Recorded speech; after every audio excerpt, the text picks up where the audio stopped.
Halo Bright People, selamat datang kembali di podcast kami, Brightcast. Tempat di mana kami berharap setiap orang Kristen bisa bertumbuh mengenal lagi lebih dalam tentang kekristenan, juga tentang firman Tuhan. Nah, hari ini kita juga kembali ditemani oleh penginjil Hendra Minarjo. Halo Hen. Halo Bright People, halo Chevlin. Sehat? Baik, puji Tuhan. Ya, sehat semua. Nah, hari ini kita mau discuss nih sesuatu yang sehari-hari biasanya kita temui di lapangan. Wah, gitu. apa tuh temanya? Kan kadang nih ya, kalau kita ngomong nih tentang kerohanian gitu ya, atau masalah agama. Nah, beberapa dari respon dari orang yang kita ajak bicara ini bilang, jangan terlalu fanatik. Semua agama itu sama aja. Nah, apalagi nih di Indonesia kan sebetulnya memang betul ya, menganut 5 agama, 1 kepercayaan. Betul. Di luar Indonesia, di negara-negara lain di dunia, mungkin bertambah lagi gitu ya, jumlah agama atau kepercayaan gitu ya, yang dipercaya oleh orang-orang. Nah, lalu banyak yang akhirnya ambil kesimpulan yang tadi kita bilang itu, Hen, gitu loh. Tuhannya itu sebetulnya cuma 1. Cara menyembahnya beda-beda. Nah, ada yang bilang juga banyak jalan menuju Roma gitu loh. Sehingga apa? Ya juga banyak jalan menuju Tuhan yang benar gitu loh. Nah, jadi sebetulnya gimana nih? Saya pengen memulai dengan satu pernyataan. Apakah benar gitu ya? Atau bukankah semua agama itu menuntun pada Allah yang sama? Baik, oke. Ini pertanyaan yang saya kira sangat bagus dan pertanyaan paling mendasar di dalam studi agama-agama atau kita sebut Theology of Religions, teologi agama-agama. Jawaban singkat yang bisa saya berikan adalah apakah semua agama menuntun pada Allah yang sama? Jawabannya secara singkat adalah tidak. Ya. Jadi ini adalah paham yang muncul dari kelompok yang dikategorikan sebagai penganut pluralisme agama. Tapi pluralisme itu bisa kita bedakan dalam 2 kategori nih, Chevlin. Kategori pertama itu adalah pluralisme secara sosial. Itu mungkin seperti Chevlin dan saya. Pluralisme secara sosial itu artinya apa? Kita meyakini bahwa kita tidak tinggal seorang diri. Kita sebagai keyakinan tertentu, misalnya kekristenan, kita mengakui bahwa kita tidak hanya seorang diri dan kita tidak bisa tinggal hanya dengan orang Kristen saja. Kita bisa tinggal berdampingan, bahkan bersahabat dengan orang-orang non-Kristen lainnya. Kita menerima pluralisme itu sebagai suatu fenomena ataupun realita sosial. Sebentar, tadi bersahabat dengan orang Kristen lainnya? Dengan orang-orang non-Kristen. Dengan orang-orang di luar kekristenan. Di luar non-Kristen. Itu pluralisme secara sosial. Ada pluralisme kategori yang kedua nih, yang disebut pluralisme secara teologis. Adalah kelompok orang yang meyakini secara komitmen kepercayaan mereka bahwa semua agama tuh sebetulnya tidak ada yang paling benar, tidak ada yang salah. Semuanya punya kebenaran secara parsial dan semuanya menuntun pada Allah yang sama. Semuanya menyembah pada Allah yang sama. Seperti itu. Ilustrasi yang sering kali mereka pakai itu seperti kayak ada 5 orang buta dan ada 1 ekor gajah yang besar. Karena kelima orang ini buta nih, mereka kan tidak bisa mendescribe gajah itu seperti apa kan? Ada yang megang ekor dari gajah, ada yang megang telinganya gajah dan mengatakan gajah itu seperti kayak van ya. Ada yang mengatakan enggak, gajah itu seperti kayak wall. Karena dia megang badannya gajah yang besar, padat itu. Nah, at the end semua ini kan memegang gajah secara parsial. Sepotong-sepotong dan mengatakan gajah ini, gajah itu ini dan itu begitu. Dan tidak ada yang paling benar. Nah, itu biasa ilustrasi yang dipakai nih oleh orang-orang yang menganut pluralisme secara teologis. Iya. Begitu. Nah, kita mau ngomong yang secara teologis nih gitu. Nah, apa yang salah dengan pluralisme secara teologis? Bagi saya yang salah adalah ini adalah sesuatu yang pernyataan atau tesis yang tidak kuat. Mengapa saya katakan tidak kuat? Karena semua agama meyakini agama mereka berbeda. Berbeda dalam hal apa? Berbeda dalam hal doktrinal. Kita perlu melihat perbedaan di dalam agama maupun penganut agama. Itu bukan hanya di dalam ranah praktikal. Di dalam ranah praktikal, baik orang Muslim, orang Buddha, orang Kristen bisa melakukan kebaikan yang sama. Tapi kita perlu melihat di dalam ranah doktrin atau ajaran kepercayaan mereka. Saya ambil contoh paling sederhana ya. Ketika ada orang mengatakan, oh semua agama tuh sama, menyembah Allah yang sama. Views mereka, POV mereka ketika melihat hewan babi, itu saja bisa berbeda loh. Ini kita nggak ngomong tentang Tuhan dulu loh. Kita ngomong soal seekor babi aja. POV-nya seorang Muslim akan melihat ini hewan yang najis, tidak boleh dimakan. POV-nya seorang Buddhis, agama Buddha, akan melihat ini jangan sampai reinkarnasi dari manusia di dalam bentuk reinkarnasi dunia kehidupan dia yang sehingga dia juga takut ya untuk makan melihat, itu. Yes, seperti itu. Dari POV-nya seorang Kristen dia melihat tidak ada yang salah. Yang halal itu segala sesuatu diizinkan, begitu ya. Yang haram itu adalah apa yang keluar dari mulut kita, bukan apa yang masuk ke dalam. Maka daripada itu saya kira kalau kita views-nya melihat babi aja bisa berbeda seperti itu. Bagaimana dengan views kita melihat Allah? Kekristenan jelas percaya misalnya Yesus adalah Tuhan. Sementara rekan kita Muslim percaya Yesus hanyalah nabi. Mereka akan merasa sesuatu yang aneh tidak pernah diajarkan menurut kitab suci mereka bahwa Yesus adalah Tuhan. Saya kira ini kan perbedaan terletak di dalam ajarannya. Dan perbedaan-perbedaan ini adalah perbedaan yang sangat fundamental. Yang mendefinisikan suatu agama. Oleh sebab itu kesimpulan paling masuk akal adalah semua agama berbeda, bukan sama. Cara pandang terhadap Allah berbeda. Cara pandang terhadap apa yang menjadi masalah utama manusia itu juga berbeda. Di dalam paham Buddhis, masalah utama bukanlah dosa. Karena tidak ada konsep teis, Allah yang berkuasa berdaulat seperti yang diyakini oleh orang Kristen dan orang Muslim. Maka apa masalah utama dalam agama Buddha? Masalah utama bagi mereka adalah bicara tentang tanha, yaitu hawa nafsu manusia. Bagaimana menekan hawa nafsu. Beda dengan kekristenan. Kekristenan melihat masalah utama manusia adalah masalah relasional dengan Allah yang terutama. Di mana kita telah melakukan suatu pelanggaran atau pemberontakan dengan dia sehingga kita itu mengalami penderitaan, hukuman, bahkan maut di dalam dunia ini. Seperti itu. Oke, jadi maksudnya ini bukan sekedar POV yang berbeda, tapi juga lebih dalam, berarti secara doktrin fundamental itu sudah berbeda. Sudah berbeda. Nah, apakah tidak ada, yaitu tadi, apakah sebetulnya tidak ada cara untuk menyatukan perbedaan ini gitu? Bagi saya mungkin ada titik temu di dalam hal etis, misalnya kekristenan, Buddhis, kemudian Islam, Hindu bisa sama-sama duduk sepakat bahwa mencuri itu salah, misalnya, ya.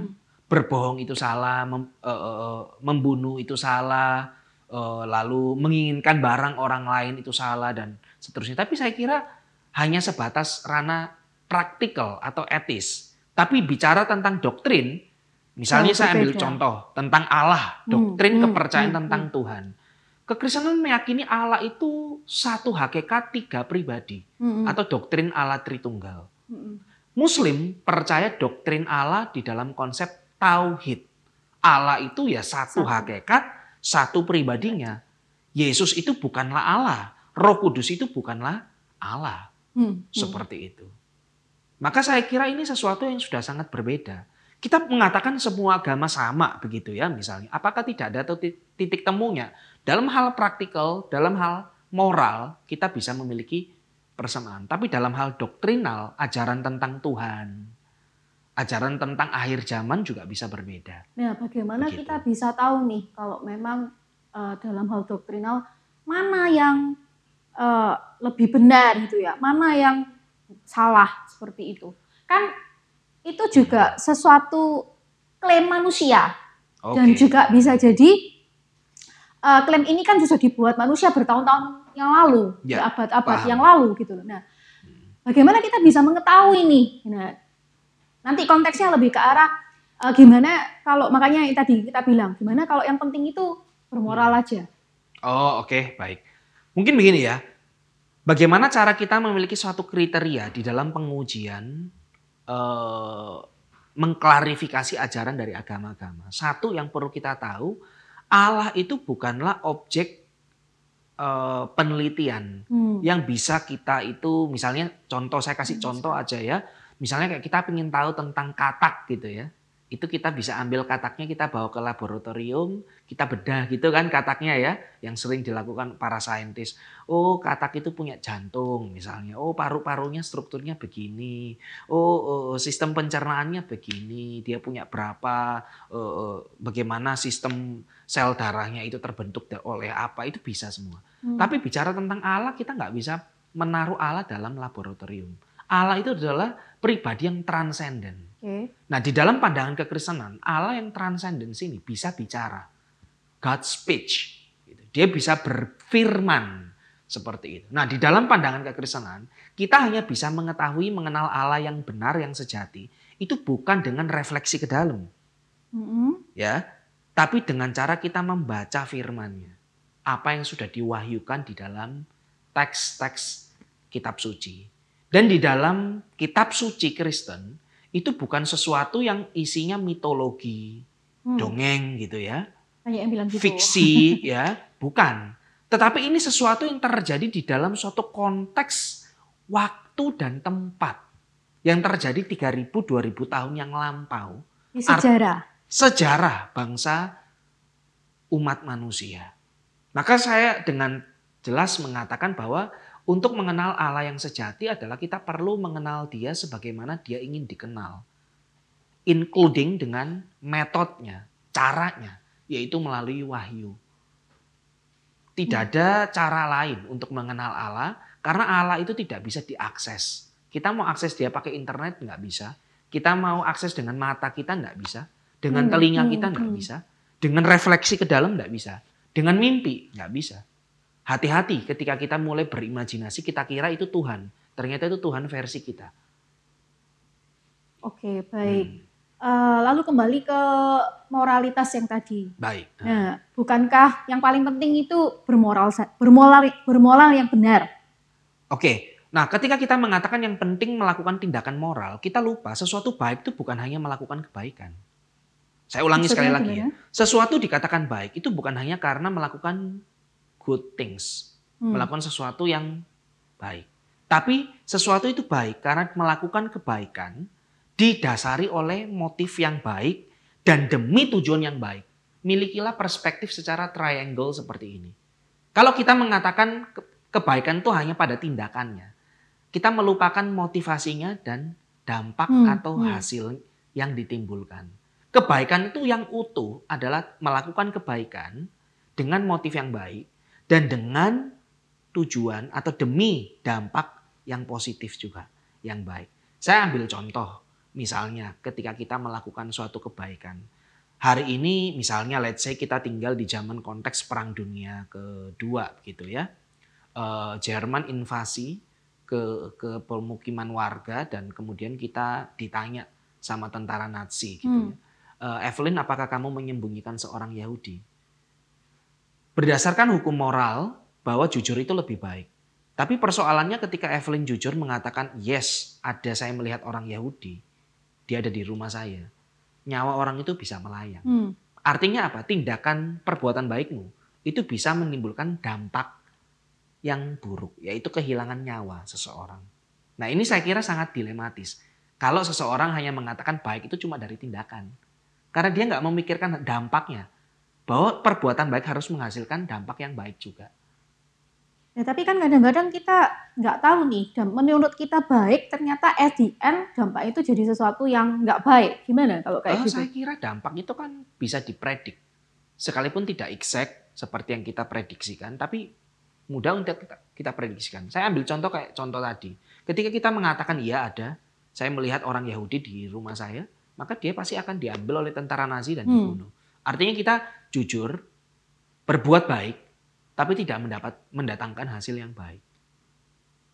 Maka saya ingin kita mengajak melihat kebaikan itu lebih utuh. Saya kasih contoh lain lagi deh, supaya lebih memudahkan ya. Ini contoh yang konkret, yang real sehari-hari ada di Indonesia. Menjelang pemilihan lah kepala daerah atau apapun. Tiba-tiba seorang politikus datang membagi bansos Dan kemudian at the end dia cuma pesan satu, jangan lupa nanti waktu pemilihan nyoblos nomor ini misalnya. Jangan lupa coblos partai saya, jangan lupa coblos saya. Apakah perbuatan baik itu menjadi baik ya?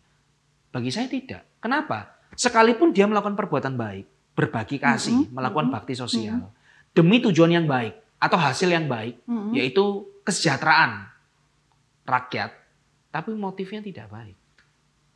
Motifnya apa? Didasari bukan karena belas kasihan, bukan karena cinta akan sesama, tapi apa? Cinta akan diri. Dia ingin tindakan baik itu menyogok orang-orang supaya memilih dia. Saya kira tindakan yang sangat munafik.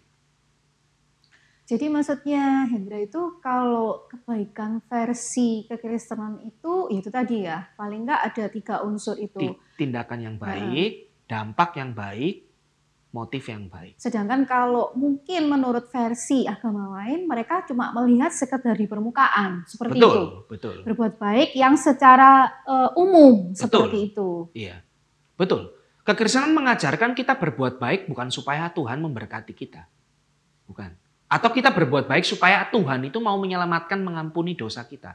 Keliru, saya kira. Perbuatan baik itu bukan syarat kita mendapatkan keselamatan, berkat, mujizat Tuhan. Bukan. Perbuatan baik itu adalah ekspresi. Karena kita sudah diselamatkan lewat karya Yesus. Anak Allah yang mati menebus dosa kita. Mengampuni, menyucikan kita. Therefore, selanjutnya, kita yang sudah percaya akan karya Kristus itu, kita berbuat baik. Bukan motifnya untuk kita selamat, bukan motifnya kita diberkati, bukan. Kalau ada orang Kristen yang berbuat baik dengan motif supaya dia mendapatkan berkat Tuhan, itu supaya dia diselamatkan. Bagi saya, dia sangat tidak alkitabiah. Dia kekristenan yang parsial, tidak utuh. Seperti itu.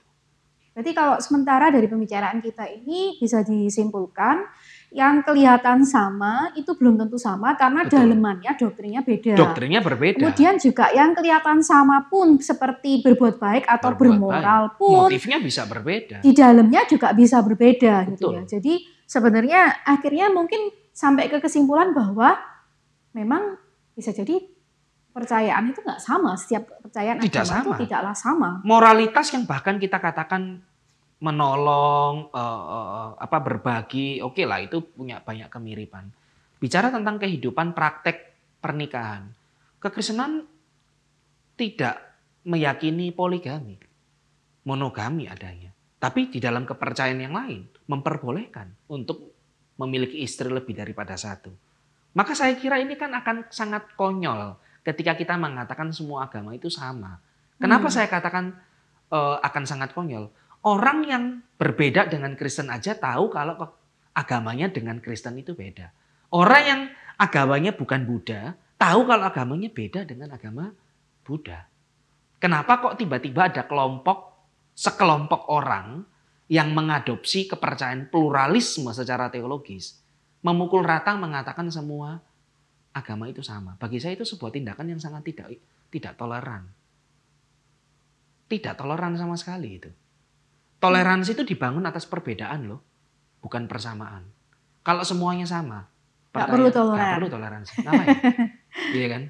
Semua sama-sama ibadah di masjid, semua sama-sama ibadah di gereja. Salah, keliru. Toleransi itu mengakui, tempat ibadah kita berbeda. Doktrin kepercayaan kita tentang Allah, tentang dosa, tentang konsep keselamatan itu beda. Tapi tidak apa-apa, kita tetap bisa menjadi satu warga negara yang sama, tetap menjadi satu rasa di dalam kemanusiaan. Seperti itu sih. Mungkin ini yang terakhir, tadi kan kembali ke bagaimana kita mengetahui mana yang agama yang benar, mana Tuhan yang benar, mana yang mungkin kurang tepat gitu ya. Karena kan masing-masing punya klaimnya sendiri-sendiri. Tadi kan Hendra kan bicara soal bagaimana justru Tuhan itu yang menyatakan diri gitu ya. Saya nangkepnya itu kan semacam, jadinya kita pasif nih. Nah, tapi apa mungkin hal yang kita bisa lakukan secara aktif?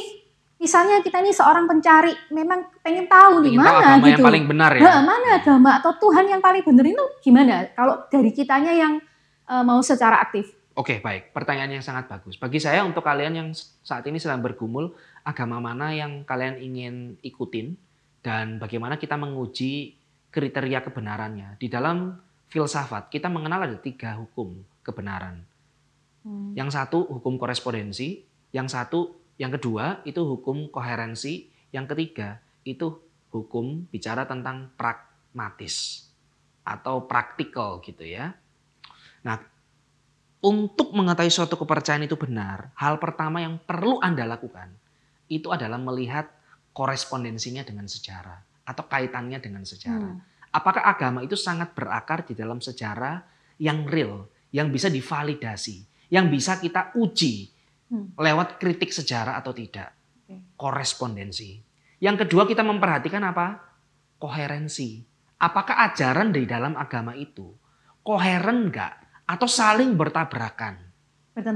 Bertentangan satu dengan yang lainnya begitu. Itu perlu kita uji. Atau justru saling melengkapi.